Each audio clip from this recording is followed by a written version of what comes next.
आपल्या शिक्षकांनी आपल्याला केलेल्या सहकार्याबद्दल कृतज्ञता व्यक्त करणे आणि मनाचा सर्वात मोठा खोटरडेपणा आहे की आपल्या शिक्षकांनी आपल्याला दिलेल्या ज्ञानाबद्दल जाण आणि कृतज्ञता नसणे. अशी माणसं फार मोठी होत नाहीत आणि पुढे जाऊन ती तोंडावर पडतात.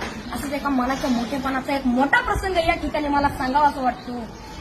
एकदा डॉक्टर बाबासाहेब आंबेडकर इंग्लंडवरून भारतात येत होते. ही बातमी त्यांच्या कार्यकर्त्यांनी त्यांच्या आयोजकांना समजली. त्यांचे कार्यकर्ते बाबासाहेबांच्या विमानाची वाट बघत विमानतळावरती थांबले. बाबासाहेबांचं विमान 2-3 तास लेट होणार होतं, पण तरी सुद्धा त्यांचे कार्यकर्ते त्यांच्या स्वागतासाठी त्यांची विमानतळावर 2-3 तास वाट बघत थांबले आणि 2-3 तासानं बाबासाहेबांचं विमान विमानतळावरती लँड झालं. बाबासाहेब खाली उतरले. बाबासाहेबांचे सर्व कार्यकर्ते बाबासाहेबांच्या दिशेने पळत सुटले. ढोल ताशे वाजू लागले. बाबासाहेबांच्या घोषणेने आकाश दुमदुमून गेलं. बाबासाहेब आप आगे बढ़ो हम तुम्हारे साथ है, बाबासाहेबांचा विजय असो अशा घोषणा देत होते. कोण बाबासाहेबांच्या पायात पडत होतं तर कोण त्यांना हार घालत होतं. बाबासाहेबांची नजर समोर गेली तर समोर बसलेला एक म्हातारा माणूस मात्र बाबासाहेबांचा हा कौतुक सोहळा अतिशय प्रेमाने पाहत होता.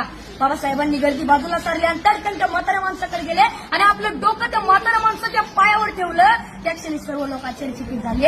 एवढे मोठे प्रचंड पंडित डॉक्टर बाबासाहेब आंबेडकर या म्हाताऱ्या माणसाच्या पाया का पडतायत.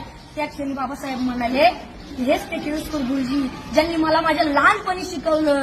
गुरुजींना लहानपणीचा भीमराव आठवायला लागला. मळलेली कपडे, फाटलेली दप्तर, फुटलेली पाटी आणि एवढं ते पोर वर्गाच्या बाहेर